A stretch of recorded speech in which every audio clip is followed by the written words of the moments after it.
денешна предавачка доаѓа од Република Србија, од Александровац, Ивана Николич, и сакам да ја поздравиме со еден аплауз, затоа што долго време ја чекам.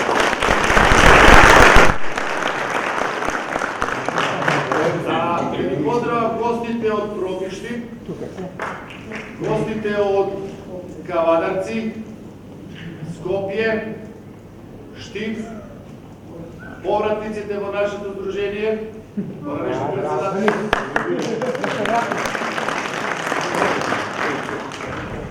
Ивана Николич, само 3 реченици ќе кажам. Сите ја пратиме на Facebook, најлесно ни е.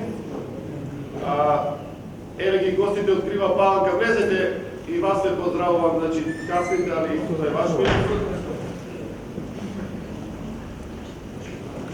Сите ја пратиме на Facebook. Лесно е пред социјалните мрежи да видиме што работи преку нејзиниот YouTube канал, но јас ќе кажам само 3-4 реченици.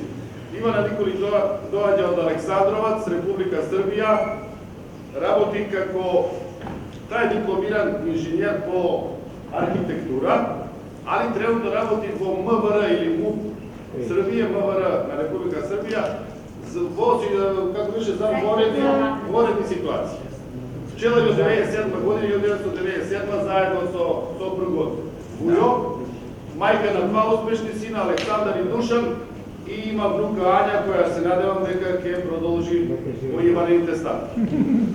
На крај, сакам на српски јазик да ја кажам на Ивана, добродошли у Туманову, да се осеќа дека од пчела у собственој кошарци.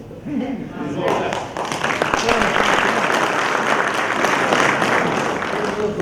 Predsjedniče, imate jedan propust. Vi ste rekli da je lepa dama i Vi ste se javili za reč, molim vas se gospodinu isto. Jedan aplauz.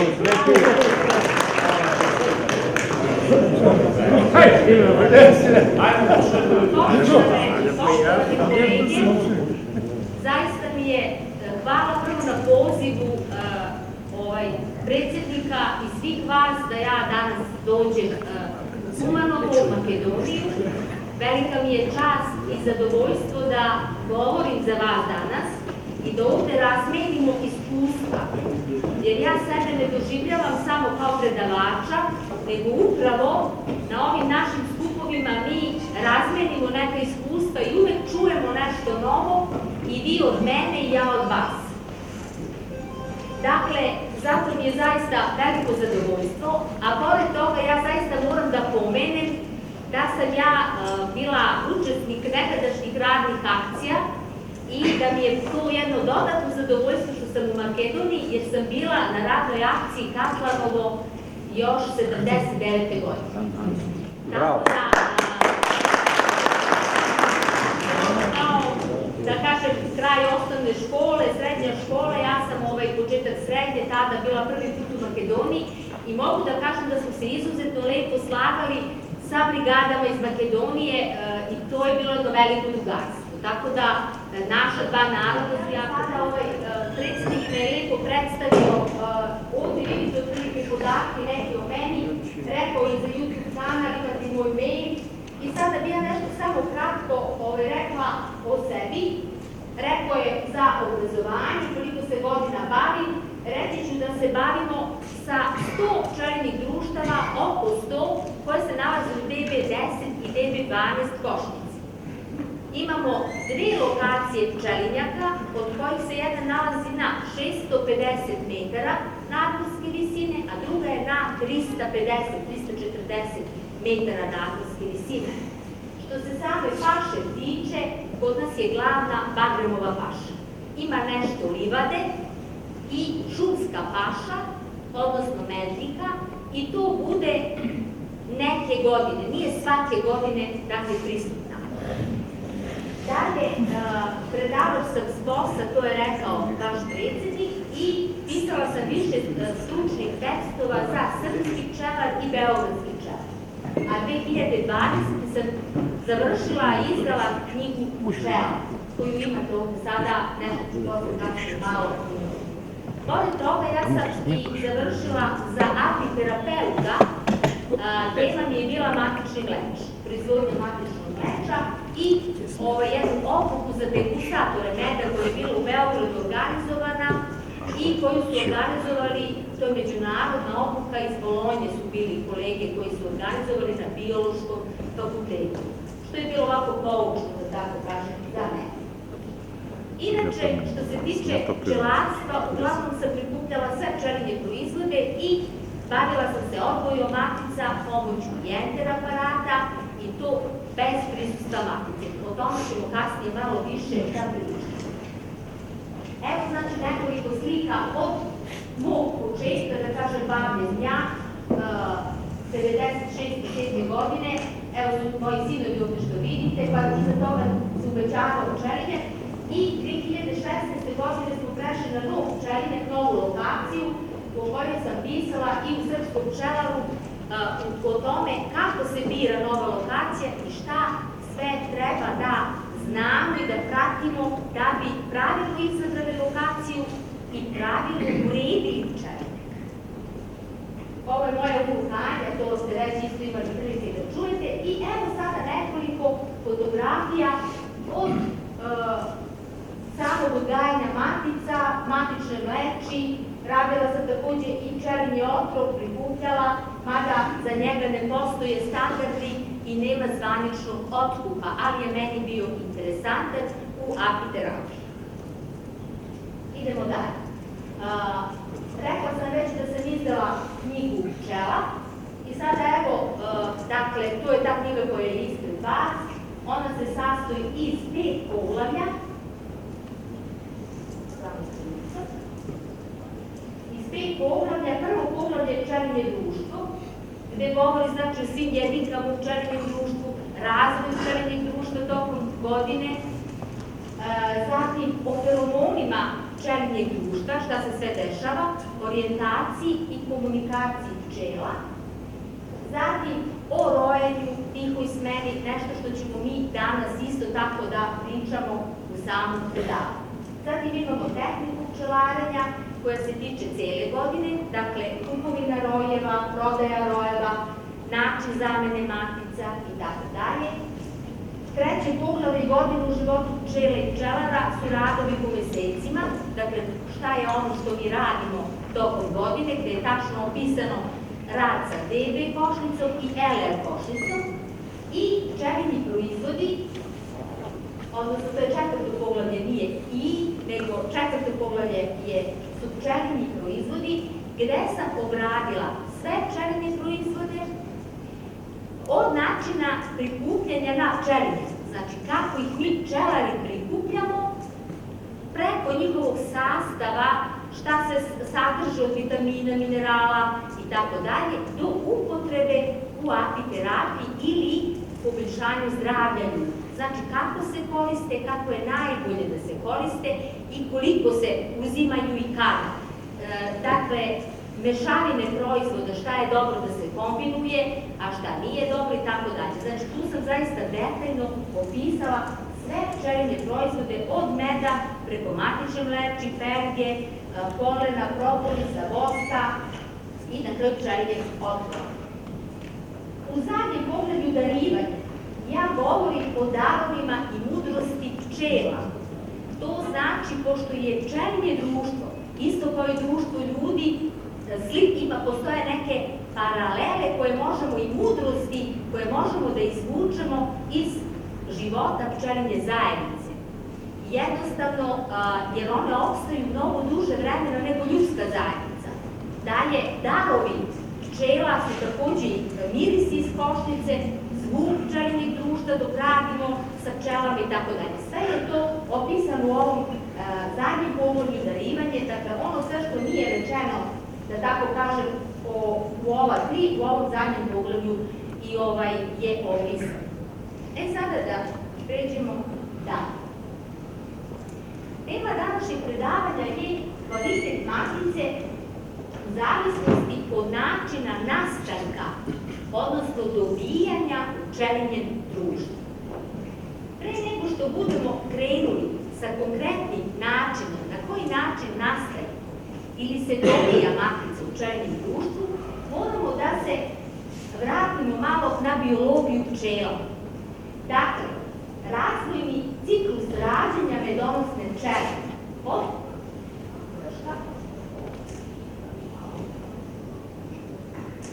dakle, od faze jajeta preko faze larve, kada se zatvara, znači, pčelinje leglo i iza toga do kada se jedinka izleže. Znači, tu su mnogo od ovoga vi znate, ali nije zgore ponoviti, jer čini mi se da mnogi pčelari ipak to malo manje obraćaju pažnju. Dakle, matica je jedina jedinka u pčelinjem društvu koja postoji jedna u slučaju da nije tiha smena ili rojevo stanje. Ona se izleže 16. dana od dana polaganja jaja u samu ćeliju matičnja, kada tako kažem, u započet matičnja. Radilica se izleže 20. dana. Ja sam ovde napisala 21. ali jedan biolog me je kasnije ispravio da po najnovijim istraživanjima je to 20. dan, dok trud se izleže 24. dana. Dakle, matica, koja je najkrupnija jedinka u pčelinjem društvu i jedina plodna jedinka koja polaže jaja, ima najkraće vreme razvitka, samo 16 dana. A zašto je to tako?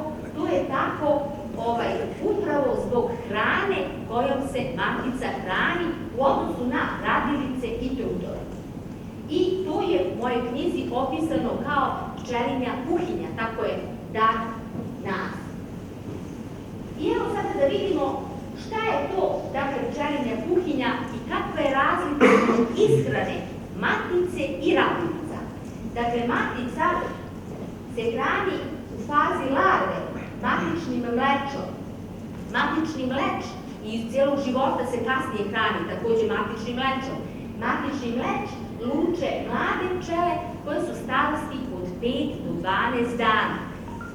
Izuzet u zimskom periodu, kada počinje leglo, kada i starije pčele koje nisu potrošile praktično i nisu im žlezde, da tako kaže, prestale sa lučenjem, počinju pomalo da hrane maticu da bi ona mogla da položi prvo leglo ono u januaru ili krajem decembra, zavisi od nadmorske visine. Znači, ali tokom sezone, sezone od recimo neke marta, aprila, mlade pčele koje stižu luče matičnu mleč u periodu kad su stare od 5 do 12 dana, kada najviše hrade žlezde. E sada, matica, dakle, u prva 3 dana u fazi larve prima 2 vrste mleča. To je mleč iz viličnih i podždrelih žlezda. I to je u srazmeri 1:1. Dok, recimo, larve radilica prva 2 dana primaju mleč, ali u drugom odnosu. Oni primaju ovog viličnog, koji je kvalitetni mleč, 3 dela, a 7 delova primaju iz podždelih žlezda, koji je manji kvalitet. Znači, ona prima 1:1, a one primaju 3:7. Dakle, već i u prva 2 dana, oni su, da tako kažem, radilice, malo slabije hranjene, kvalitetno slabije hranjene od matica. 3. dana pak radilice primaju mešavinu gde se u ova 2 mleča dodaje i deo perge, pa je to odnos 2:9:3. A kasnije, posle 3. dana, primaju samo kašicu od perge i meda. I znači, u tome leži, dok recimo matica, dok se ne zatvori matiče, prima sve vreme matični mleč. U tome leži, dakle, razlika. Pored toga, razlika je i u kvantitetu, tako što broj obroka kod matične larve se kreće od 1550 do 1650 tokom cele vreme ishrane, do zatvaranja matičnjaka. Dok radilička larva, ona prima samo 150 obroka dok se ne zatvori radiličko leglo. Znači, ona prima i manju količinu hrane i malo slabiji kvalitet, da kažem, a na kraju uopšte ne prima mleč u ovom ostalom periodu. Sada, mi ćemo se na to vratiti. Ovo je samo jedan da kažem tako, uvodni deo koji ćemo posle da vratimo kada pričamo o jednoj vrsti matica kada prisilno nastaje matica, o čemu se sada tu radi, a to ćemo da vratimo kad budemo došla do toga.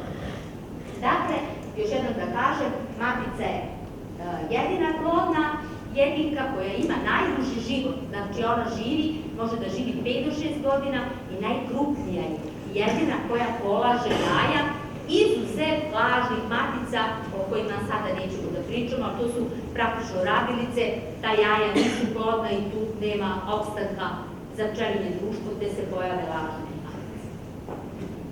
Sada, meni se zaista posebno svidao kada sam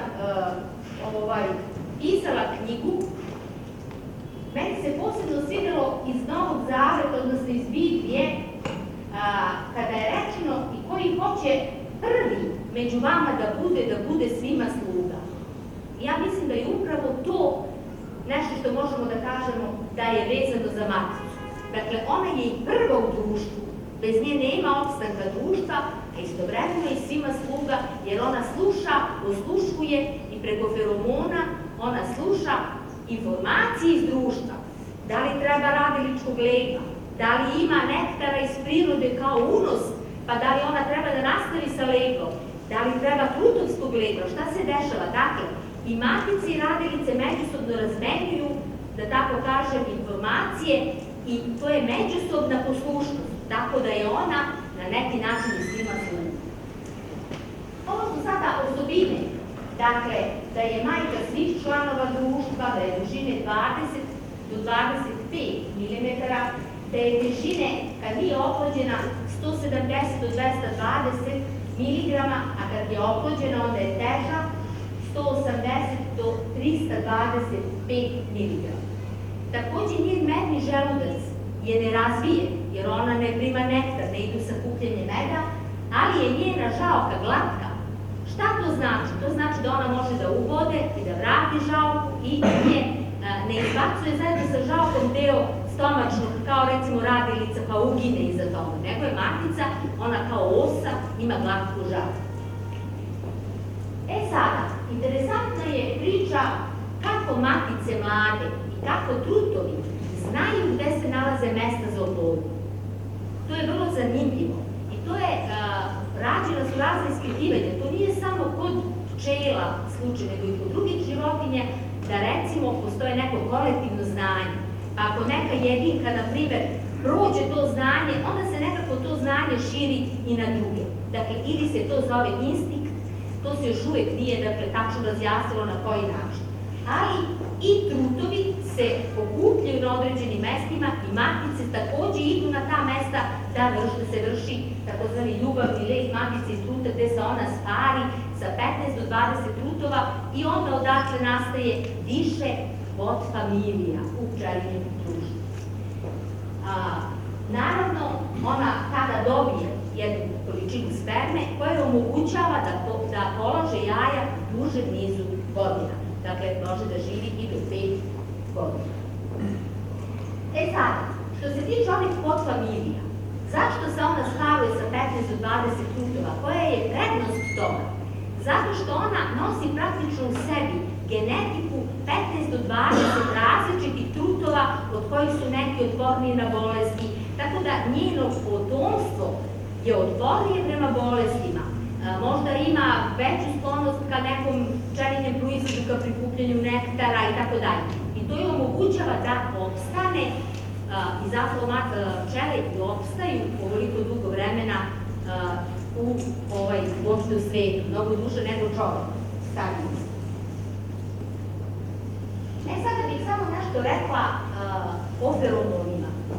Dakle, feromoni su po nekoj, da kažem, definiciji hemijske jedinjenja koja luče žleze pčela i čije prisustvo izaziva specifično ponašanje kao fiziološki odgovor i oni se izlučuju na površini tela. Mi ćemo sad ovde da se dotaknemo samo feromona koji ima matica. Zahvaljujući feromonima, ona okuplja celo pčelinje društvo oko sebe. I ne samo to, ona utiče feromonima i na mnoge druge procese koji se odvijaju u pčelinjem društvu. Tako da, se razlikuju dvije vrste feromona. Jedni feromoni su oralni, a drugi feromoni su olfaktorni feromoni. Ovi oralni feromoni, oni se prenose tako što svita oko matice, liže maticu i praktično, pošto pčele razmenjuju radilice, one razmenjuju izvoljke, stalno nektar, hranu i tako dalje, onda se dešava, znači, da ta neka informacija od matice se raširi na celo društvo. A što se tiče ovih druge vrste feromona, oni se prenose tako što matica svojim pipcima praktično dodiruje, znači antenama, dodiruje druge radilice i takođe se na taj način prenosi ova druga vrsta feromona. Od samih feromona razlikujemo feromon rasta, koji stimuliše rast i razviće lega i razvoj izleženih pčela, jer je dokazano da tamo gde postoji matica bolje se razvijaju i mlade pčele i samo leglo. Zatim, matična supstanca ili seksualni feromon koji nastaje u mandibularnim žlezdama i sastoji se od 14 feromona, dakle on je koktel 14 feromona. Onda dalje, kojima ono u stvari privlači trutove kada ide na sparivanje. Onda to služi kada ide na sparivanje, a kada se vrati, on opet ima drugu funkciju unutar košnice. I integracioni feromon koji okuplja sve jedinke oko matice. Ovo je malo šira priča i koga to interesuje, šire ima isto tako u ovoj knjizi koliko sam ja uspela da uđem u tu programu. Idemo sada dalje. Sada dolazimo do jednog pitanja kako određujemo kvalitet matice i šta utiče na kvalitet matice. Prvo, znači, kvalitet matice, svaka matica ima 50% osobina svoje majke i 50% osobina svoga oca. Ono što je nama bitno kod matica, to je njena plodnost. To znači površina pod leglom, da li je leglo kompaktno, da li se brzo razvija, dalje kretanje po saču, organizacija staništa pčela. Šta to znači? To znači, recimo, da matica čuva zonu legla, da ne bude izmešan i med i polenov prah i leglo sve na jednom raku, nego da jednostavno imamo zona legla, okolo ide polenov prah, s krajeva ide med, kao što treba da bude u jednom društvu. Pored toga, radiličko potomstvo matice mora da posjeduje one osobine, to nas najviše zanima, a to je pre svega sklonost ka sakupljenju velike količine hrane. Ako hoćemo, recimo, da idemo na med, nama treba da naše društvo ima sklonost ka prikupljenju meda. Ako hoćemo da prikupljamo polenov prah, onda trebamo, znači, da razvijamo tu liniju koji imaju sklonost ka prikupljenju polenovog praha ili, na primjer, propolis. Jako je važno i dobro higijensko ponašanje, praktično higijensko ponašanje radilica. Zašto? Jer će onda društvo da se bolje bori protiv bolesti, bolje će da se bori protiv varoje, bolje će da se bori protiv drugih bolesti legla, tako što će da čisti. Dakle, to higijensko ponašanje jako je bitno i postoji neko testiranje koje se vrši na higijensko ponašanje pčela i na taj način se bira isto tako rodonačelnica kod uzgojanja visokokvalitetnih odgojenih matica. Zatim, sposobnost prezimljavanja, isto je bitna osobina, koliko će nam pčelinjih društava izaći iz zime. Mirnoća pčela na ramu. Tu se misli na to kada podignete ram, da se pčele mirno kreću i rade, da ne jure, da možete normalno da izvršite pregled. Takođe i agresivnost, to je badanje i napad na pčelaru. Pa kažemo da nam je neko pčelinje društvo ljuto, dok je drugo mirno. Dakle, i tu trebamo da biramo više ova mirnija, mada kažu da ta ljuta društva više meda donesu, ali sada to je opet neka individualna priča. Pored svih osobina, matica treba da ima takođe i svoj izgled, koji će da odgovara rasi pčela koji pripada. Dakle, i po veličini, po obliku svog tela, treba da ima izdužen abdomen, nikako stepast, treba da ima boju, i oblik i razvijenost rasi kojeg pripada. Takođe, matica treba da ima i umerenu sklonost ka rojenju. Znači, nama ne trebaju matice koje nikad neće da uđu u rojevo stanje, jer to znači da neće da razvije veliku zajednicu koja može da uđe u rojevo stanje. Ali ne valja velika sklonost ta, nego neka umerena sklonost da možemo da kontrolišemo tu sklonost. I da u najburnijoj paši održava zonu legla. To je jako bitno. Dakle, da ne puni plodište sa medom, nego da izađu nastavke da med nosi naviše. Sada smo stigli već do same teme današnjeg predavanja. Prvo su, dakle, matice iz rojevog stanja. Pre nego što počnem da kažem šta znači to i kakve su matice iz rojevog stanja, ja ću da kažem da rojenje smatram takođe činom ljubavi. Zašto? Zato što to je način da se umnože pčelinja društva. Prirodni način zahvaljujući kome su pčele opstale do dana današnjeg.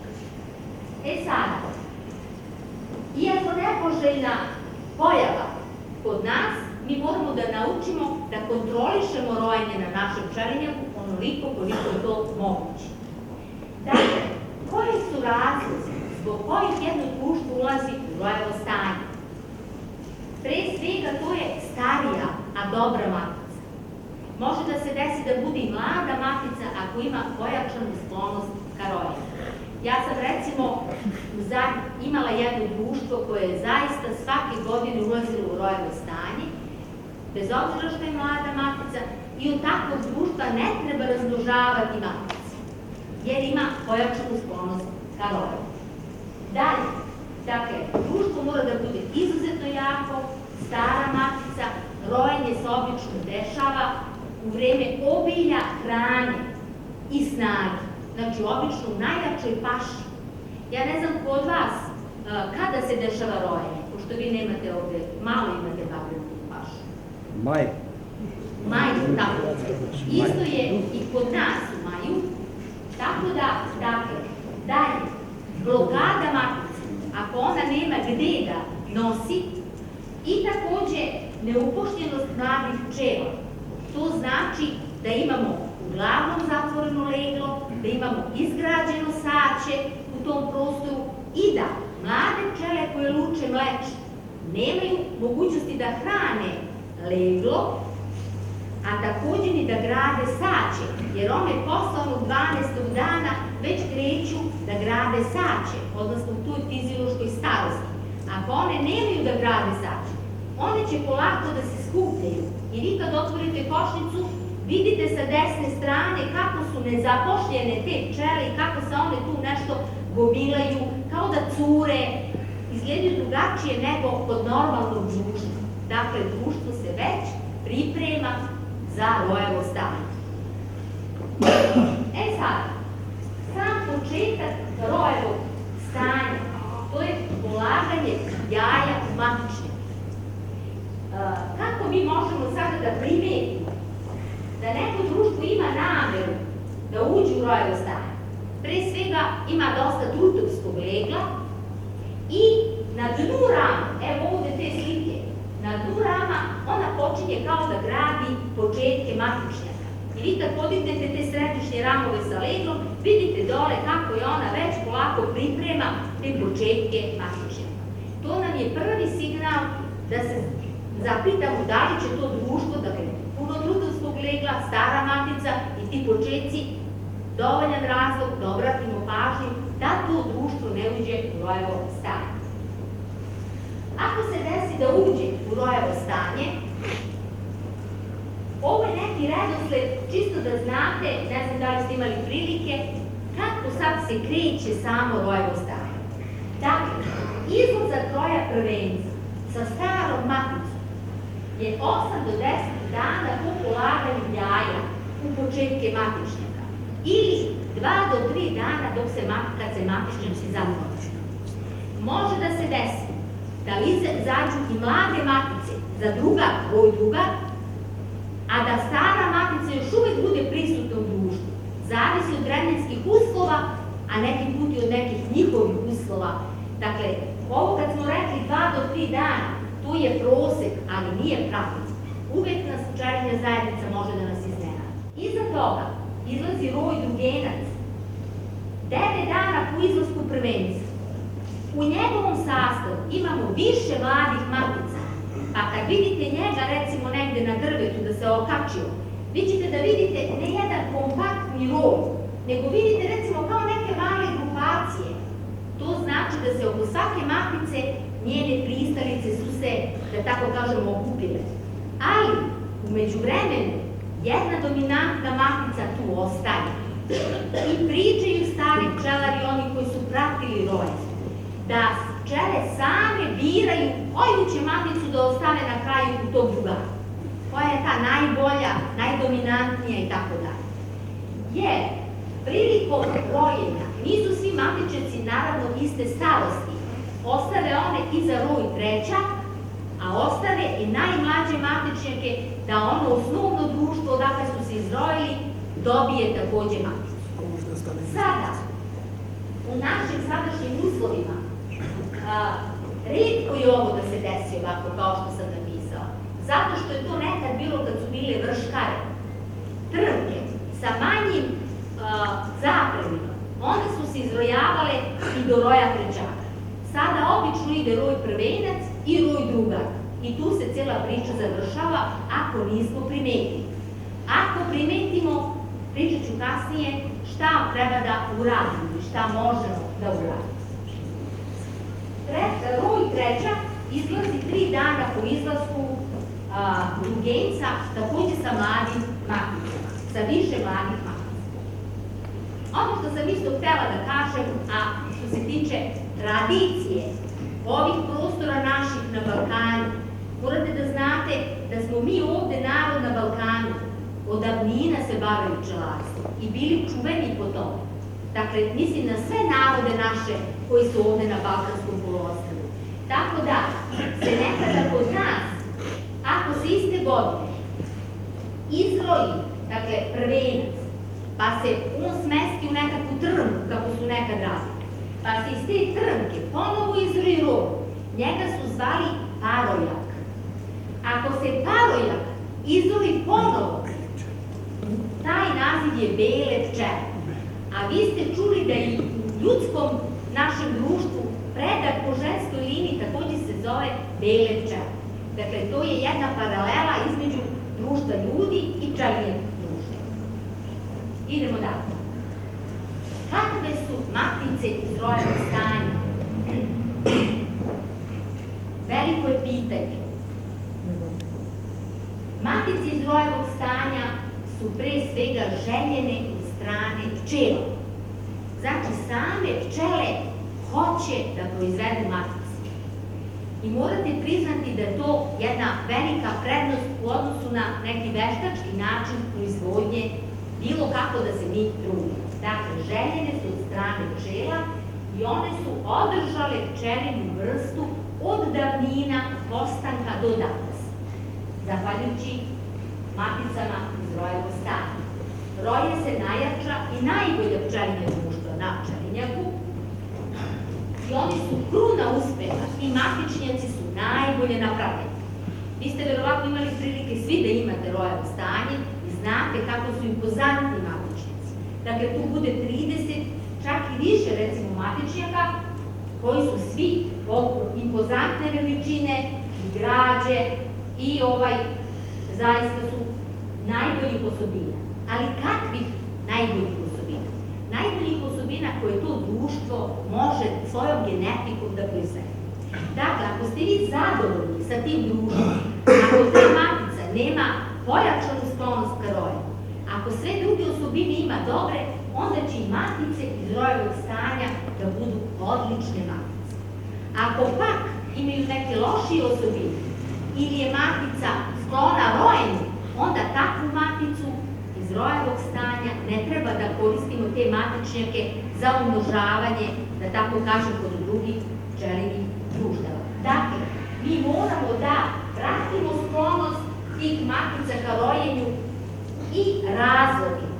Šta sam rekla sada razloge?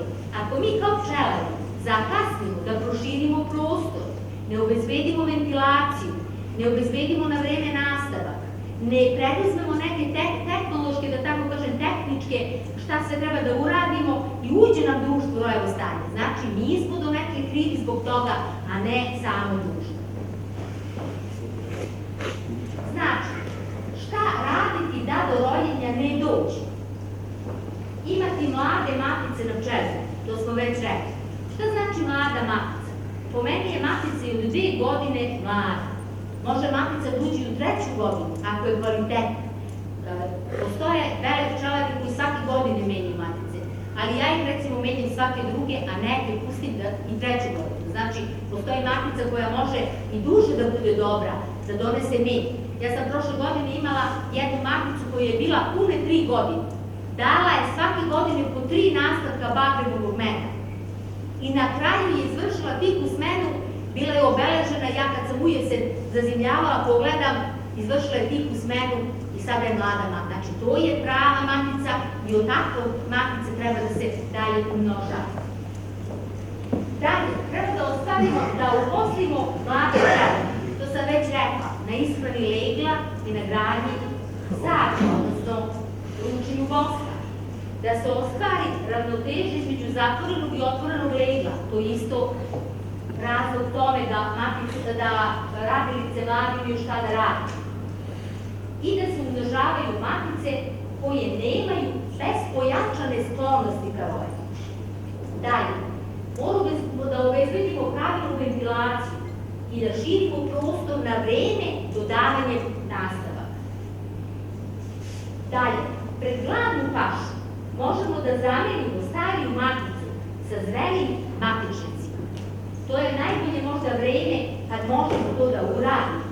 Efekat, znači, pored zamene stare matice, neće biti mladog legla, neće biti ishrane i sve pčele u pčeljem društvu će da se koncentrišu da sakupljenje meda. Druga stvar, ako dodamo recimo matičnjak starosti 13 do 14 dana, za 2 dana izlazi nova mlada matica, ona će da se oplodi za neki dan i već za nekih najdalje 10 dana mi već imamo novo leglo. Napravili smo znači malu pauzu u to vreme koja je dobra i zbog varoja, i zbog medobranja.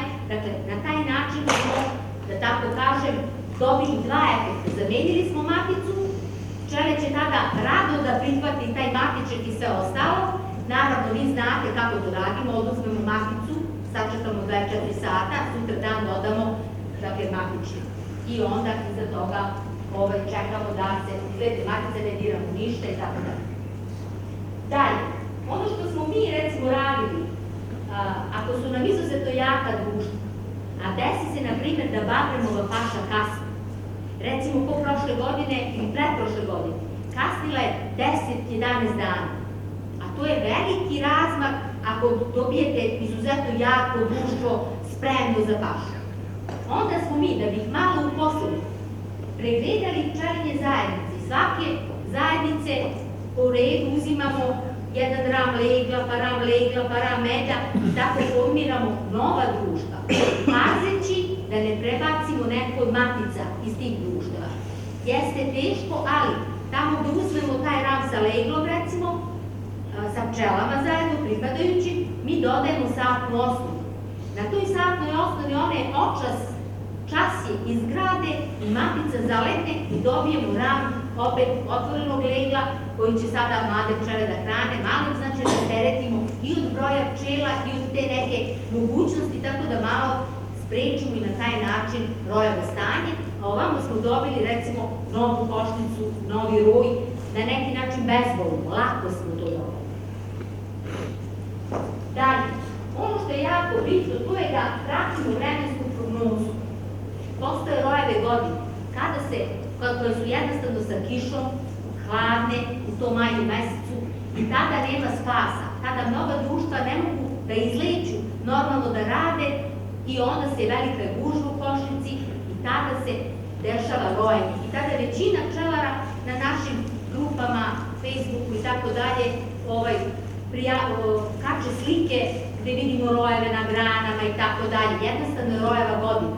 U proseku se više roja pčele, bez obzira šta vi da radite na pčelima. I onda moramo mnogo da pregledamo naša društva, da otkrijemo koja je matica ušla u rojevo stanje, koja je društvo ušlo u rojevo stanje i da vidimo sad šta da radimo sa tim društvom. Evo sada šta da radimo sa tim društvom. Ukoliko se desi da mi otkrijemo na vreme da je neko društvo ušlo u rojevo stanje. Šta znači na vreme? Znači pre nego što nam je roj prvak izašao, a na kraju krajeva i posle. Ali najbolje ako vidimo to pre. Onda znači možemo da formiramo odmah nukleus. Na taj način što će da uzmemo jedan ram sa leglom na kome se nalazi matica i pripadajuće pčele. I još jedan ram sa leglom ili, ako nam je to mnogo, još jedan ram sa hranom i pripadajuće pčele. I jedan izgrađeni ram i recimo 2 satne osnove. Dakle, na taj način pravimo jedan jak nukleus koji nosimo, može da ostane čak i na toj lokaciji, jer pčele kad je matica tu neće mnogo da se vrate u osnovnu košnicu. Ali, ako imamo mogućnosti, bolje opet da odnesemo na neku drugu, da zadržimo tu jačinu koja postoji. I onda, znači, na ovom osnovnom društvu ostaju matičnjaci i dosta pčela. Sada, znači, možemo ili da procenimo sami, ako želimo da uvećavamo broj pčelinjih društava, mi možemo to dalje da delimo, da ostavimo, znači, po, da kažemo tako, nekoliko matičnjaka u svakom, da formiramo još takva 2 nukleusa, recimo. A ako opet želimo da dobijemo malo nešto, da kažemo, meda, možemo i da porušimo, ljudi poruše matičnjake. Međutim, meni to nije sad, zato što je pčelinje društvo koje je ušlo u rojevo stanje izgubilo interesovanje za rad. Vi odmah možete da vidite da tako jako društvo slabo na letu radi, dok druga društva pored njega brzo izleću, uleću pčele, ovo društvo nekako slabo. Otvorite nastava, pogledate, nije izašlo nastava.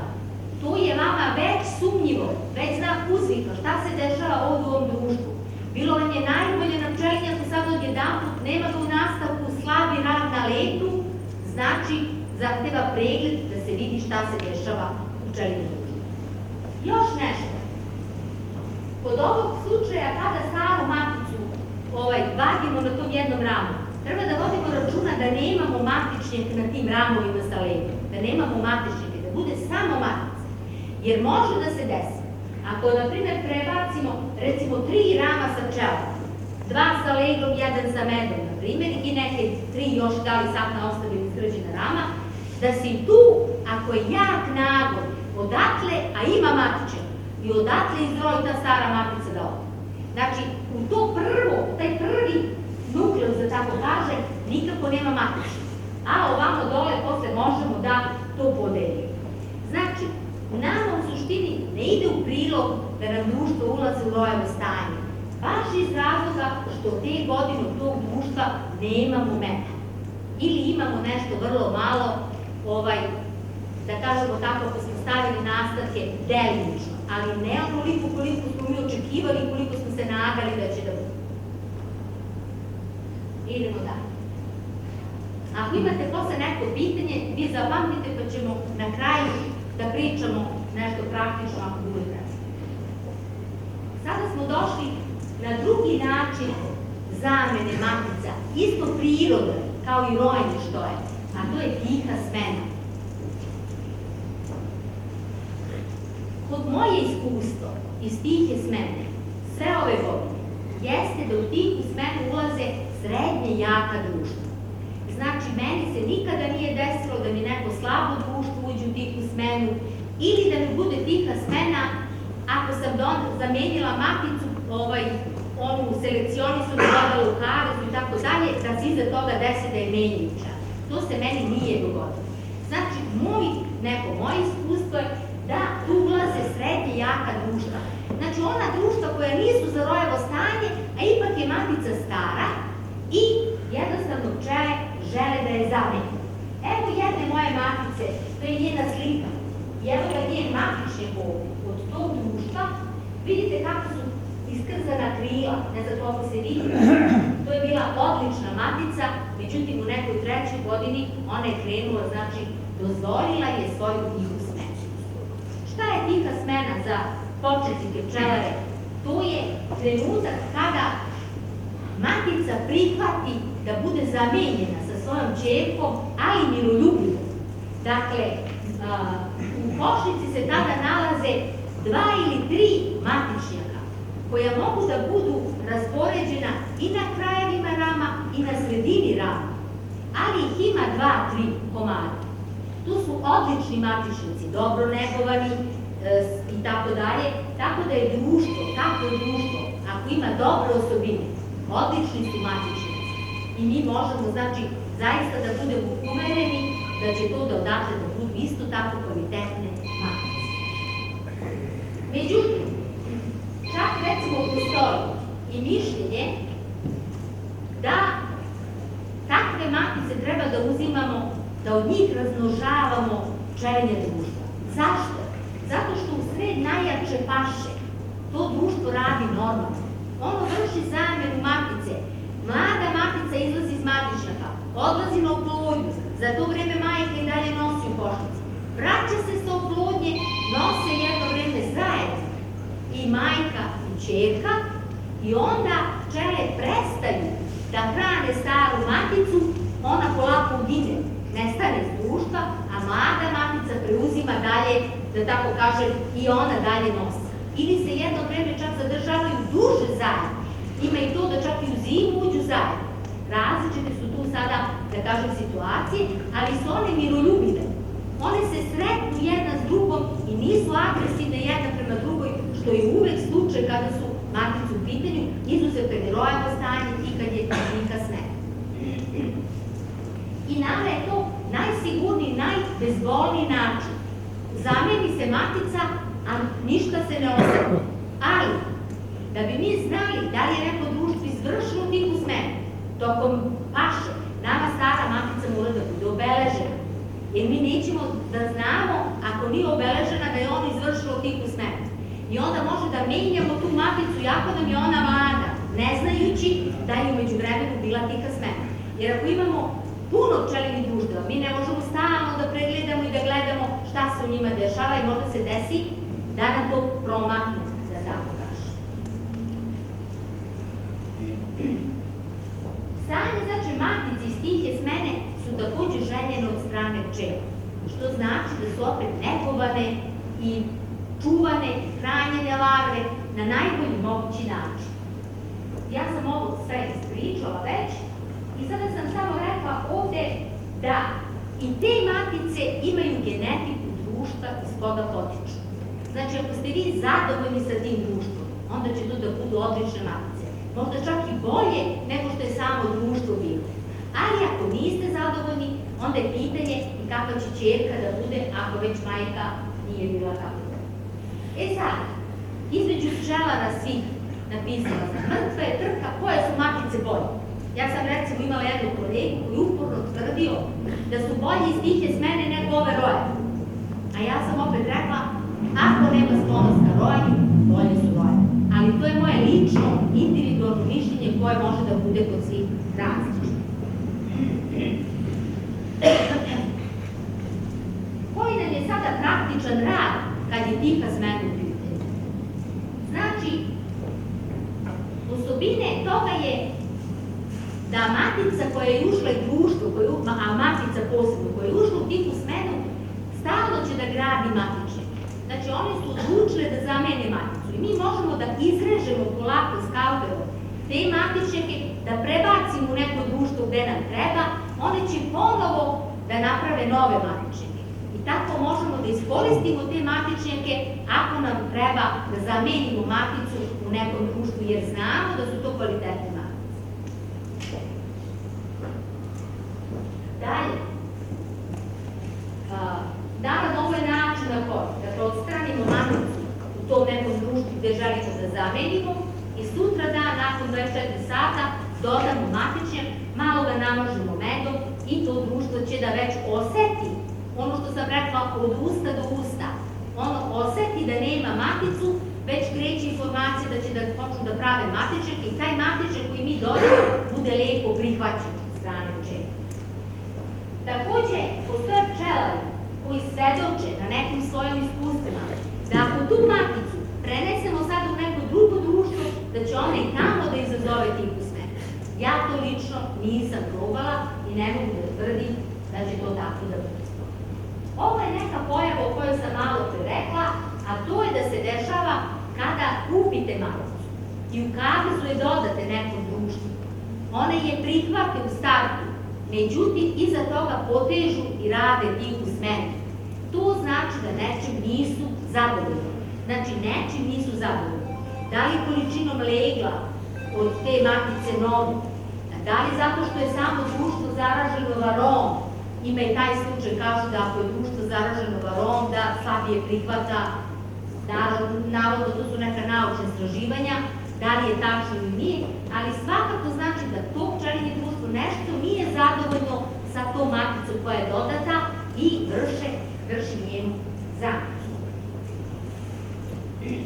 Sad smo došli do onoga što bi mi, sada pčelari, po meni, trebali svi da ostvarimo mogućnost, ako imamo vremena i ako imamo jednostavno i želje na tome, da idemo na plansku zamenu matica i dodavanje visoko kvalitetnih matica. Ja mislim da većina nas može na svom pčelinjaku da proizvede kvalitetne matice. Naravno, treba ponekad osvežiti krv, pa treba ponekad i kupiti maticu. Promeniti malo na pčelinjaku, ne da imate samo od svojega, nego malo i promeniti. Ali evo sada, znači, ovo je treći način nastanka matice, ali je matice koje su željene od strane pčelara.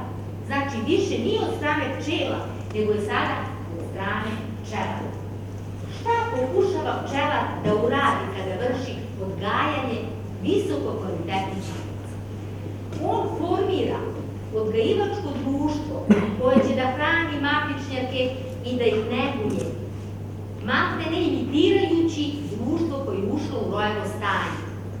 Kakvo je to društvo?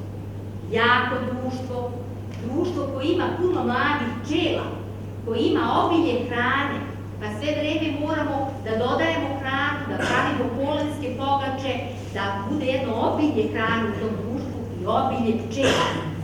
I ja sam radila konkretno bez prisustva matice. Znači, a posle ću da vam opišem i vidjet ćete na narednom slajdu, ili jednom od nas. Znači, presađuju se jednodnevne larve. Zašto jednodnevne larve? Baš zbog onoga, zbog one ishrane o kojima sam pričala na početku. Jer te jednodnevne su sa matičnim mlečom hrane. Tako da znači, ali opet sa nekim mlečom za nijansu drugačiji, ali opet da kažemo sa matičnim mlečom hrane. Znači, presađuju se jednodnevne larve i odgajivačkom društvu se posle toga dodaje, ja sam napisala 30 do 35 matičnjaka, može to da bude manje, neko dodaje i do 40 na negu, ali mislim da je to ipak previše. Mislim da je oko 30 do 35 neko optimalni broj ako nam je društvo jasno. Sad, šta su prednosti planski odgojenih matica?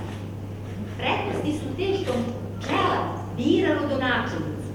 Dakle, on prati tu maticu 2 godine, njeno ponašanje njenih pčela, koliko je dala meda, šta želi pčelar, koja mu je želja, šta će da postigne, i onda bira rodonačelnicu po svim onim kriterijumima što smo pričali šta je dobra matica. Znači leglo, znači mirnoća, znači higijensko ponašanje, prikupljanje meda, sklonost ka prikupljanju drugih pčelinjih proizvoda i tako dalje. Šta treba pčelar da savlada? On mora da savlada jedan teoretski deo. To znači da tačno zna da napravi plan kako se šta radi i da u skladu sa tim nabavi potrebnu opremu. Da li će to da bude igla za presađivanje, da vidi u kojoj će tipu košnica da radi, da li su to LR košnice ili su to DB košnice, tako dalje. Da li će odgajivačko društvo da bude u prisustvu matice ili bez prisustva matice, da li će da nabavi jenter aparat, recimo, ako hoće preko jenter aparata da radi i tako dalje. Znači, mora da izabere i kakve oplodnjake želi da ima. I to je jako bitno. Ja sam, na primjer, radila sa osmodelnim oplodnjacima, jer tu nekako sam se okupila. Da kažem tako, smatram da su oni za početak meni bili najbolji za rad. A i znam, poznajem dosta pčelara koji rade sa njima i imaju zaista kvalitetnu rad. Dalje, mi moramo znači da definišemo broj potrebnih matica. Da će da radimo samo za naše potrebe ili će da radimo za prodaju širu i tako dalje. Šta sada ide, evo jedan mali, evo su ti oplodnjaci o kojima ja sad sam pričala, ti osmodelni oplodnjaci, evo i ovde na ovoj fotografiji jedna matica koja znači upravo je došla sa oplodnjom, ne znam koliko se vidi. Da bi jednostavno vršili odgajanje matica, mi moramo da napravimo tačan plan rada. Šta radimo koji dan, pa čak i u koliko sati, da li prepodnevni časovi, popodnevni časovi i da se striktno pridržavamo tog plana. Šta će da se desi? Neki put će nama taj plan da bude poremećen, meni se to dešavalo i mučila sam se oko nekih stvari oko samog nekog svog iskustva. Prvi dan, nulti dan, podrazumeva zatvaranje matice rodonačelnicu u jenter aparat da bi ona položila jaje. Ako se to dešava, da preporučuje se da budu u vreme jake paše. Matica položi jaje, vi oslobodite maticu, znači zatvorite maticu u jenter aparat, ona položi jaje. Može da prođe 6 sati, recimo, što se savjetuje, da bude 6 sati još nakon polaganja u jenter aparatu i recimo, vi je pustite. Otvorite, na primjer, posle sutra dan, računate da izvršite ovu kontrolu zaleženosti, da vidite znači da li je matica zalegla ili otvorite treći dan, da vidite znači da li šta se dešava i tako dalje. One su počistile leglo, nema ga nigde i tu su stavile med. To se meni desilo. Na početku, prvi put kad sam počela. I meni se automatski sve ovi dani vrate na nulti dan. Pa idem ponovo sad u celu priču. Zato matica treba da bude malo duže u ovom jenter aparatu, da se prosto pčele znaju da je tu matica, da je tu zona legla, one i mogu da je hrane kroz one rupice i tu nema problema, znači da bi se to leglo dalje razvijalo. Recimo, pričam sad kad se radi u vreme burne paše. I to društvo, u vreme kada vam je ovo, kada zatvorite maticu, kada je ovaj nulti dan, ne treba prihranjivati, jer oni imaju običaj da taj sirup koji vi dodajete opet smeste u jenter, ćelije jenter aparata i očiste li. To su znači neke cake koje recimo treba da se znaju, koje vam niko neće da vam kaže, nemate niti u knjizi, a naiđite na taj problem. E sad, prvi dan ujutru nakon toga, znači, vršimo kontrolu zaleženosti. Gledamo sad da li je zaleženo, da li tu postoji i tako dalje, držimo maticu još neko vreme i za toga je oslobodimo da ona normalno se kreće. Takođe taj ram, ne stavljate jenter aparat, dobro bi bilo da stavite sadne ostave na njega. Da ne bude prazan jenter aparat u sredini tog rama, samo on, nego da prosto on liči na neke ostale ramove košnice. To vam je isto jedan proces. Treći dan, mi formiramo odgajivačko društvo. Ja sam radila, kao što sam rekla, bez prisustva matice. To društvo treba da formiramo od mladih pčela. To društvo takođe treba da se formira uglavnom od zatvorenog legla i mora da se kontroliše da ona sama ne povuče neki matičnjak. U toku samog dodavanja ovih matičnjaka koji ćete vi da presadite. Zašto? Može da se desi recimo da ta matica iz tog matičnjaka bude starija, da izađe prva i da vam ispuši sve ove matičnjake što smo mi stavili iza toga, vidjet ćete sliku, što smo mi dodali na nego. Dakle, moramo da kontrolišemo sve vreme odgajivačko društvo da ono samo ne napravi neki svoj matičnjak, nego da oni neguju samo one matičnjake koje smo mi unutra ubacili. Dalje, 4. dana presađujemo jednodnevne larve u pripremljeno odgajivačko društvo. Kod jenter aparata postoji jedna prednost u odnosu na presađivanje larvi na drugi način, ručno presađivanje, sa iglama. Zašto? Jer vi vadite ćeliju iz jenter aparata, dakle nemate direktan kontakt sa larvom, nego recimo ta larva, to jaje se praktično raspuklo, oko njega se nalazi mala količina mleča. Vi znači samo uzimate to dno ćelije praktično i prebacujete sada ovamo u same, presađujete, dakle matičnike, znači nemate kontakt. Ovo je recimo ko radi iglo u presađivanju. On bukvalno uhvati larvu s donje strane i prebaci je sad ovamo u sad taj početak matičnika koji je od voska izliva. A vi već to sve imate u jenter aparatu, u samim tim delovima jentera i vi samo to premestite. I samim tim je uopšte ne oštetite larvu, niti je poremetite tu njenu hranu oko nje i tako dalje. Znači, po meni je to mnogo lakši i bolji način. Sada ima ovih velikih odgajivača koji recimo su navikli da prebacuju iglu u presađivanju. I oni će da kažu da je to bolje, lakše i tako dalje. Za mene lično je lakše na osnovu jenter aparata. Ja sam to radila pa mi je možda zbog toga to lakše, ali generalno mislim da je ovo jedna velika prednost na taj način da se radi.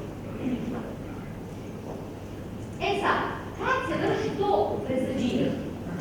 Moramo da vodimo računa, to je obično maj mesec recimo. I to je velika vrućina. Znači, preko tog rama na kome nam se nalazi jenter aparat i te lagice, uvek ja sam praktikovala da prebacim jedan vlažan peškir, da ih znači zaštitite od zraka sunca i da obezbedite mikroklimu. Znači da bude vlaga, da se ne sasuše ove lagice. Izvršite to presađivanje, ubacite u društvo, to mora da bude praktično negde na pčelinje. Ili ako vam je pčelinjak kući, onda negde kući. Ne može da se nosi nešto na neku veću daljinu, to je komplikovanje. Znači treba raditi na pčelinjaku i obezbediti odgovarajuću mikroklimu tog prostora gde radite. Vi sad imate recimo u literaturi, pa kažu sad ne znam, uključiti neki lonac, vodena para i tako dalje. Ja nemam takvo iskustva, ja sam prebacivala taj neki vlažni peškir ili tako nešto i meni je tu uspevalo sve bez problema. Dalje, kada izvršimo presađivanje jednodnevnih lavica u odgajivačko društvo, iza toga imamo ovaj 5. dan, to je najvažniji dan. Kontrola prijema, odnosno izgradnje matičnika. Znači, da li su pčele prihvatile i koliko sada one matičnike grade. U isto vreme kad radimo to, mi opet prelistamo one ramove s leglom da vidimo da li negde nema neki matičnjak da su one sakrije. Negde iza, tamo, vamo. To mora lepo da se pregleda dok se sve ne zatvori leglo, jer vi ne možete nikad da prebacite u odgajivačko društvo sve zatvoreno leglo. Nego na nekom ramu će da bude negde malo i otvoreno leglo. I to morate da kontrolišete. Dalje, 9. dana vršite kontrolu broja izgrađenih i kako se neguju matičnjaci. I vi recimo ako ste ubacili 30, vi možete sada da vidite koliko je prihvaćeno, da li je to 25, da li je to obično ne bude svi 30, ali u većini slučajeva bude preko 25. Šta je nama bitno? Obilje mleča. Znači, bitne su mlade pčele i tom društvu morate da dodate polenovog praha, da imaju dosta polenovog praha, jer oni iz polenovog praha u stvari luče matičnu mleču, više luče matičnu mleču, tako kažu. Zato je bitno da ima, da bude prihrana tog društva sve vreme prisutna, obično neko stavljaju u ram hranilicu ili sipa u dozgo i tako dalje, znači da ima unosa, ili ako je bagranova paša, to vam je onda idealno i tako dalje. Sad, 13. dana formiramo oplodnjake sa mladim pčelama. Tu su sada ovi oplodnjači o kojima pričam. Znači, tu sada ne bih previše širila priču. Ja sam išla na varijantu da isecam leglo, pa da onda to stavljam u jednom društvu na čišćenje, pa da onda, ne znam, stavim 2 rama legla, 1 hrane i tako dalje u ove mini oplodnjake, 8 i tako dalje, pa da onda, znači, u to naravno morate isipati određenu količinu pčela, različite su priče oko oplodnjaka.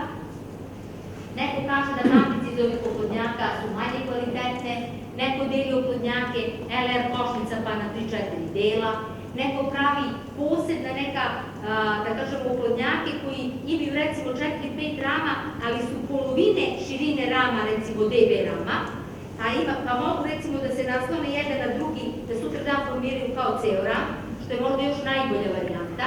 Ja sam ovo radila, da kažem, u mojim početcima, sad bi možda radila malo drugačije, jer čovek stiče iskustvo, kad radi više, on više nauči. I vidi neke prednosti i vidi neke nedostatke tog svog postupka. Ali verujte mi, iako se na ovaj način radi, a sve ste uradili lepo i na vreme, isto se dobiju izuzetno kvalitetni matice. Ja sam recimo jednom našim prijateljima poklonila maticu u samim mojim početcima rada, koja je njemu dala 4 polunastavka meda. Jer kaže, nikad nisam imao takvu maticu u životu. Ja sam sad bila ponosna, nisam se očekivala baš da će to tako da bude do te mere. Hoću da kažem, znači, ako se sve uradi lepo, iz svakog oplodnjaka to bude kako treba da tako. I sada šta radimo dalje? 17. dan kontrola izleženosti matice. Znači, 17. dan polako podižemo taj matičan koji smo ubacili i gledamo da li je matica dole napravila lep otvor i izašla. Šta je isto bitno? Matičnici, gde god ih uzimate, ne smiju da se prehlade. Znači, mora da se vodi računa da se ne prehlade. Kao i mlada matica, kad hoćete da je dodate, ne smete da je spustite na vreli poklopac od košnice, jer ona mnogo je vruće, ne sme na sunce, nego negde u hladno, na drvo, pored negde na onu dasku koja ide pored, recimo, gde vam stoje košnice u senku, to isto mora da se vodi računa. I kontrola izleženosti, znači da li su sve izašli. Kako znamo? Ona lepo opseče polako onaj otvor i polako kad vidimo to, mi znamo da je ona izašla uredno i da su je naravno pčele prihvatili. E sad, ako vam je ritam da menjate da turnus ide 28 dana, onda vi, znači, 28. dan otvarate, gledate leglo, kako je leglo, da li je rabiličko, da li se naravno prvo matica oplodila, a naravno onda da li ima legla, i tada već vršite oduzimanje te matice i iz, da tako kažem, oplodnjaka i sada koristite je za neke svoje potrebe ili za prodaju ili šta već hoćete da radite sa njom. A tu nije kraj. Vi morate dalje da se interesujete kakva je sada dalje uspešnost te matice. Da li je ona dobra, kakvi su njeni rezultati, iako je kod vas, iako ste je negde dali nekom prijatelju, prodali ili tako dalje. Prosto da znate zbog sebe da li je ta, da tako kažem, linija dobra i uspešna. E sad, u cijeloj ovoj priči, onog trenutka kad ste vi presadili, odnosno kad ste vi izvadili, formirali oplodnjake i presadili matične oplodnjake, znači tog 14. dana, vi ste pre toga već trebali da krenete drugi turnus i da sada u to gde ste izvadili matične, dodate novog matičnog da se preklopite. I sada da imate tako da je, i onda morate plan da napravite šta radite svaki dan. Po tome je ono što sam vam ja rekla, plan i da se pridržavamo plana.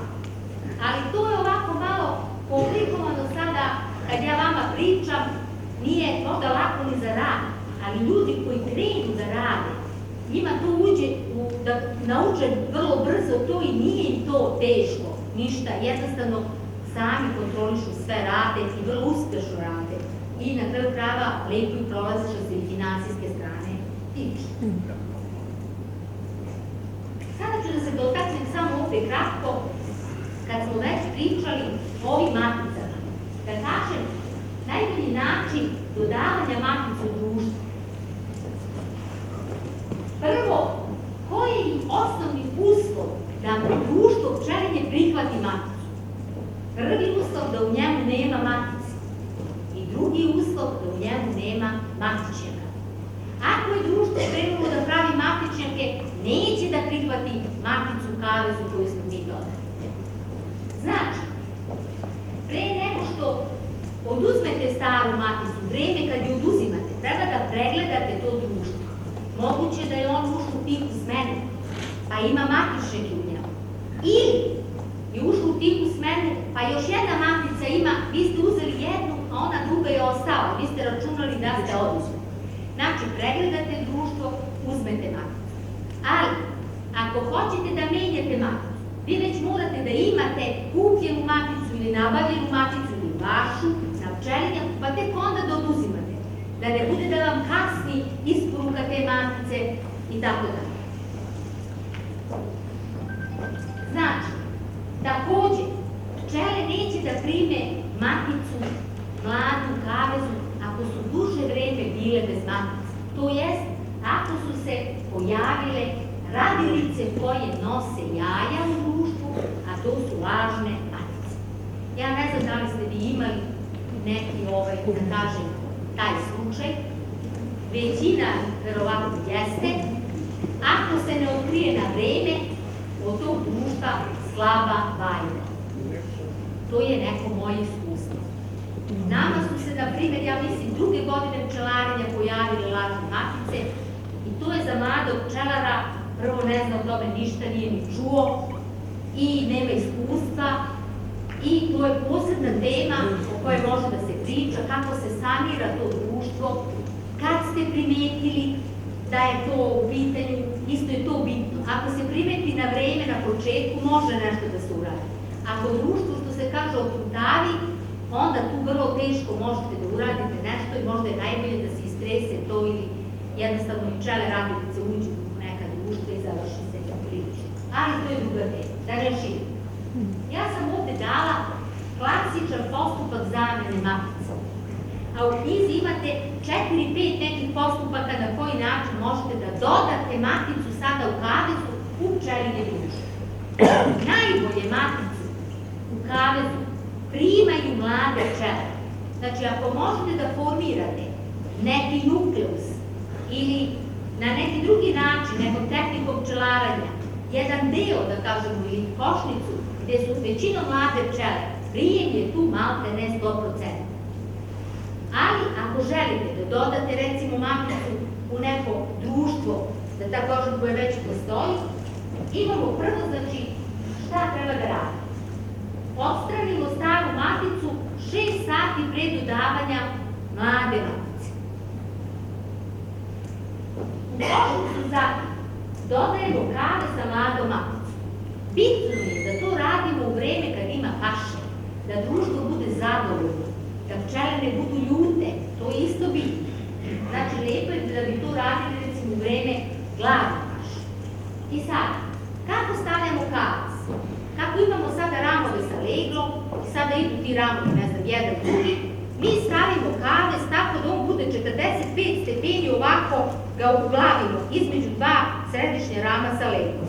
Ali na taj način, da nam s donje strane, da nam, znači, prvo, mrežica onog kaveza ili one rupice na onom plastičnom bude s gornje strane. Da mogu pčele da priđu, da hrane mlade pčele. I kave stavim po 45 stepeni, ali tako da ona rupica gde treba da pojedu ono medno šećerno testo bude s donje strane.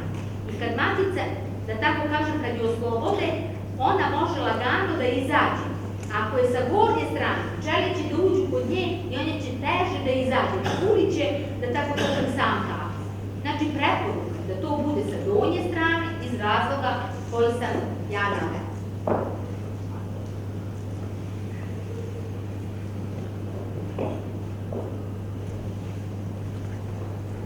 Ja šta radim? Kada dodam ove plastične, obično su sada ovi plastični kavezi za matice. Ja nakon 3 dana, bez dima, polako otvorim košnicu, bez lupanja, bez dima, bez ičega. Polako otvorim košnicu, lagano, znači nožem razmahnem i polako uzmem, izvadim samo taj kavez, da vidim da li je matica oslobođena. Ne tražim je više ništa, niti spajam, niti ništa ne radim. Izvadim taj prazan kavez i samo polako zatvorim gore i 7 do 10 dana ja ne diram to društvo.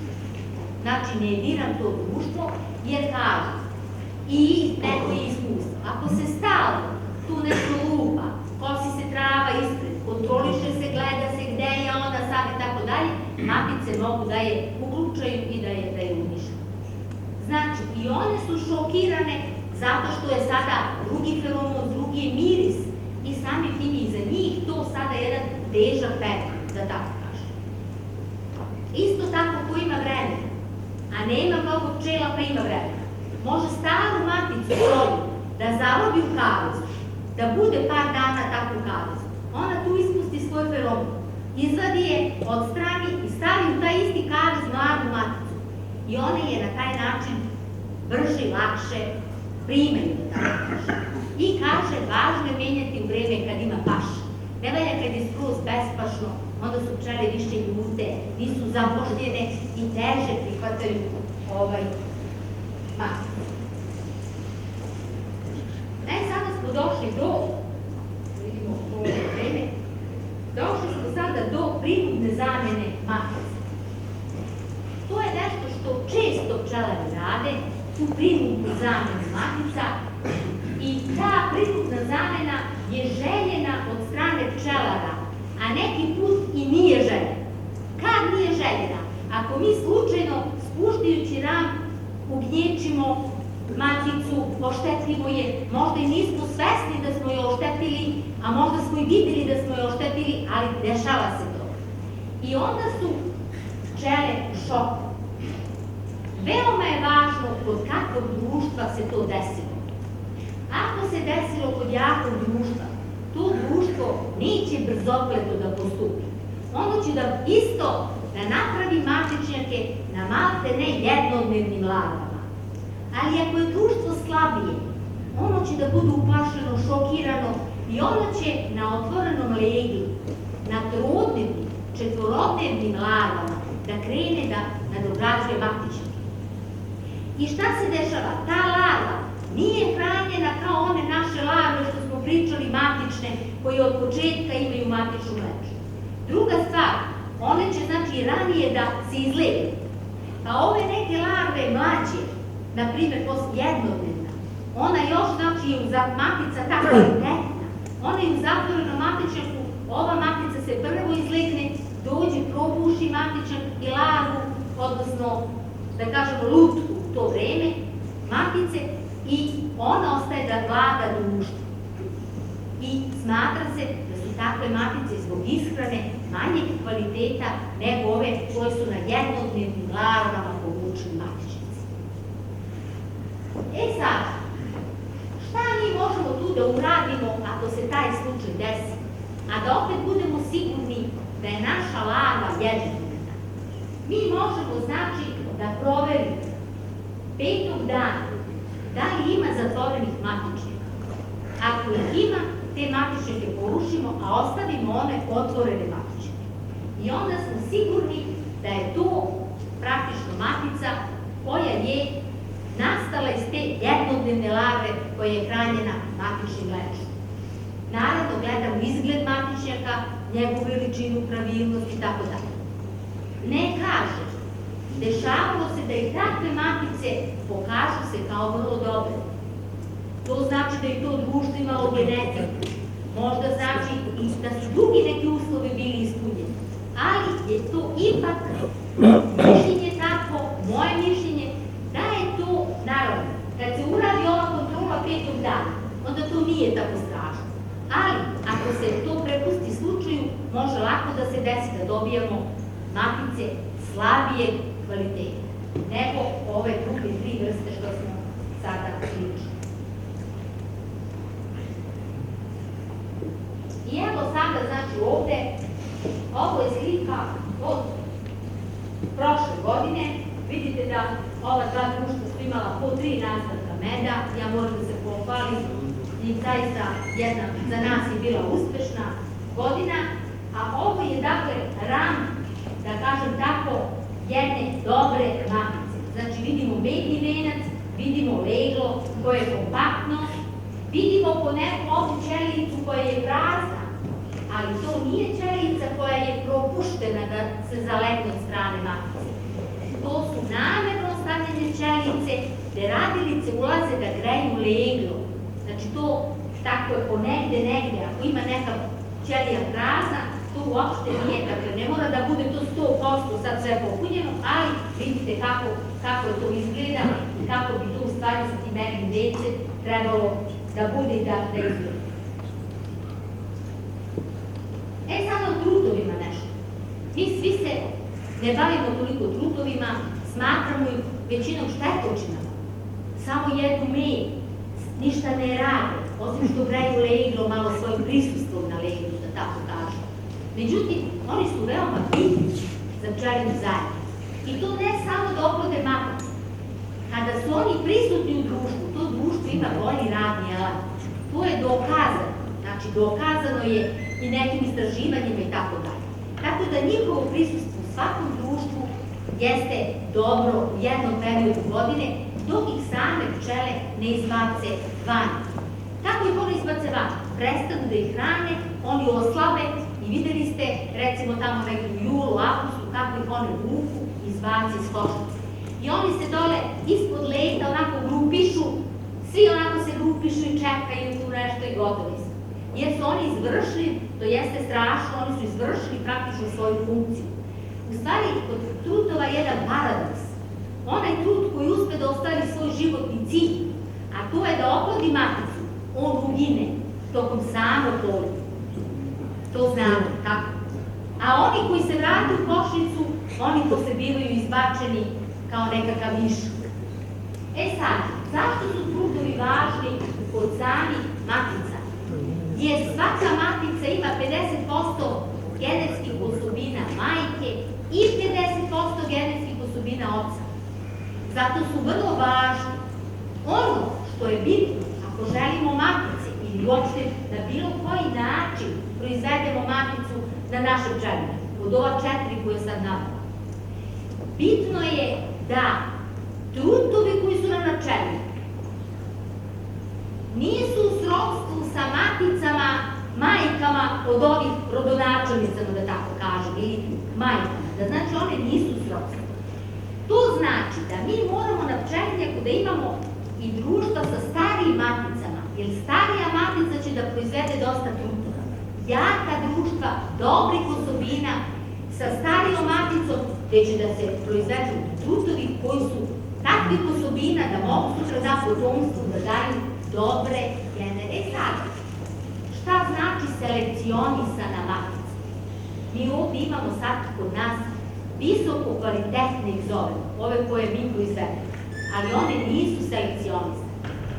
Selekcionisane su samo one gde je kontrola sparivanja trutova. Naprimjer, postoji u Sloveniji sparivalište, gde, naprimjer, na 10 km krug ne postoje drugi trutovi, nego samo ti koji su gajeni specijalno radi sparivanja. I sada ljudi donesu tu svoja društva da se tu vrši oplodnja na tom delu, jer su ti trutovi specijalno negovani da budu najboljih osobina. Zato se razlikuje se visoko kvalitetna matica od selekcionisane matice. Znači, selekcionisana ima kontrolu i kakav je truto oplodi i kakva je majka rodonačelnica. A naše, mi ne možemo da imamo kontrolu, jer trutovi idu i po 10 km na ta mesta za oplodnju. Tako da ne možemo da imamo tu kontrolu. Ali je bitno da oni nisu u rodbinskim odnosima, njihove majke nisu u rodbinskim odnosima sa maticama koje smo mi izabrali da nam budu rodonačelnici. Pored toga, trutovi dostižu polnu zrelost tek 10 do 12 dana od kad se oni ispivaju. A rađaju se 24. dan. Znači, mi moramo da gledamo i to. Dakle, oni bi trebali 15 dana pre da se, da tako kažem, da krene njihovo zaleganje, njihov početak razvoja, da kažem, u odnosu na matice. Jer one malo kasnije dostižu tu polnu zrelost, tako da i to treba da imamo u vidu ako se bavimo ozbiljno odgajanjem matice. Još nešto da vam kažem što možda niste znali za trutove. Oni trutovi koji se nalaze na ravovima sa leglom, njih hrane pčele radilice mlečom. I oni su još uvek u polnoj zrelosti, da tako kažem. Oni trutovi koji su na krajnjim ravovima s medom, njima je opala ta neka polna funkcija, da kažem, i oni sad samo čekaju praktično moment kada će da ih pčele radilice izbace iz društva. I sada, znači, zaključak, ja sam vam prikazala 4 načina dobijanja matice pčelinjih društva. 2 su prirodna, željena od strane pčela, i 2 su željena od strane pčela. Ako smo ispoštovali sve ovo što smo sad pričali, svaka od tih 4, izuzev možda one, što smo rekli zadnje, koja je nasilno, da kažem, prinudna zamena, svaki od tih može da da jednu dobru i kvalitetnu maticu, u zavisnosti od toga kakva je genetika društva, odakle sada sve to potiče. Sada, moje mišljenje lično je da pčelari treba da vode računa o planskoj zameni i starosti matice na pčelima.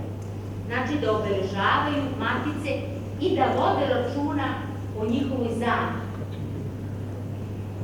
Ali, po meni, je dobro da šire genetiku matica koje su u stanju da proizvedu svoju tihu smenu iz razloga o kojima smo pričali, ako je sve ostalo kod tog društva dobro i kvalitetno urađeno.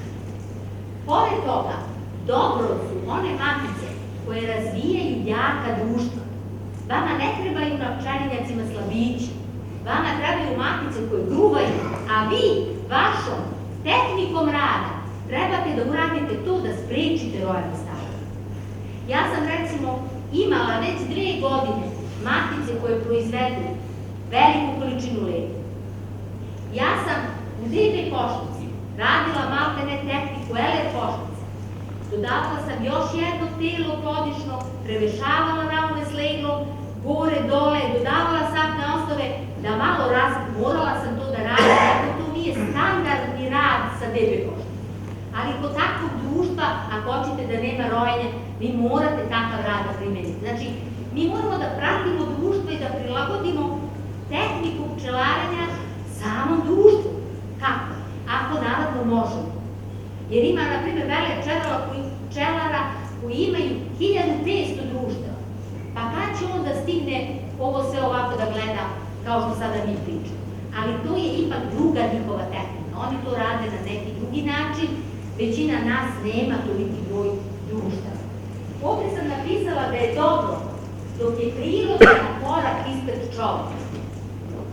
Zašto sam to napisala? Primećujemo sada da postoje različiti načini za oplodnju matice. Da tu više ne dešava se prirodi, nego postoje neki naučni načini da se vrši oplodnja matica na neki drugi način i tako dalje. Ja ipak mislim i povodni sam toga da je priroda, ono što se prirodno desi, najbolji način na koji se nešto desi. I zato je dobro da priroda uvek bude na korak ispred čovjeka. Da čovjek ne savlada svo znanje o pčelinjem društvu, nego da pusti pčelama da one nešto malo same u svom društvu, da tako kažem, urede na način na koji smatruju da treba da urede. Evo sada, znači, ovo su neke slike sa pčelinjaka i evo, znači, ovo su naši pčelinji proizvodi. Bili smo sa Šmajderom ove godine u Beogradu, sa knjigom i sa ovim medom.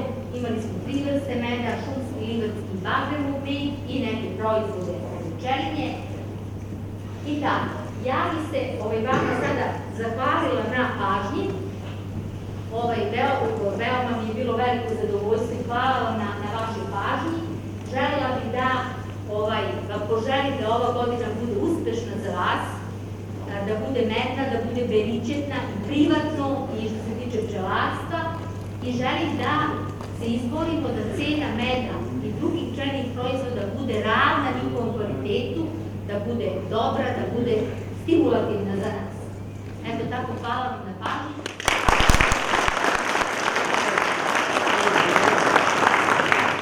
Imate neko pitanje?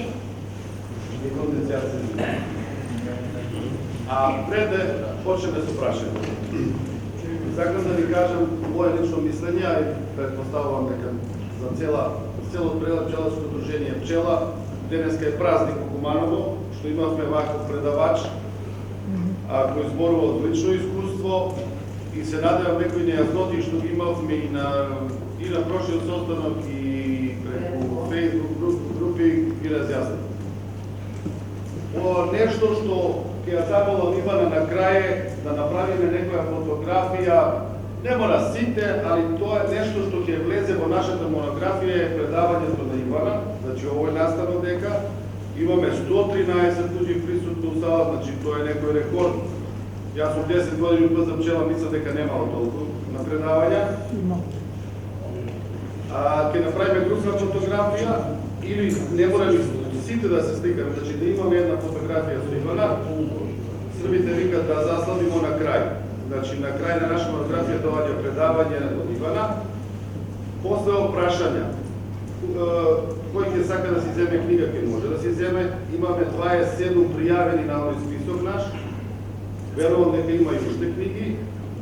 Кај Јонцо имаме уште некои спонзори се јавија за монографија, после прашања може да уплатат. И фала ви пурно.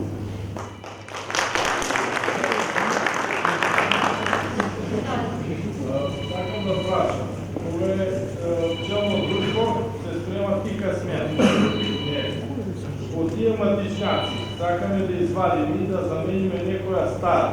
И матичњакот го ставаме там, после 6 сата, како ќе ја убиеме, таа што сакаме да ја смениме, така?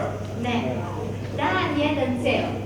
Добро, и постои могуćност пчелите што се там да го срушат тој матичњак. Tako je.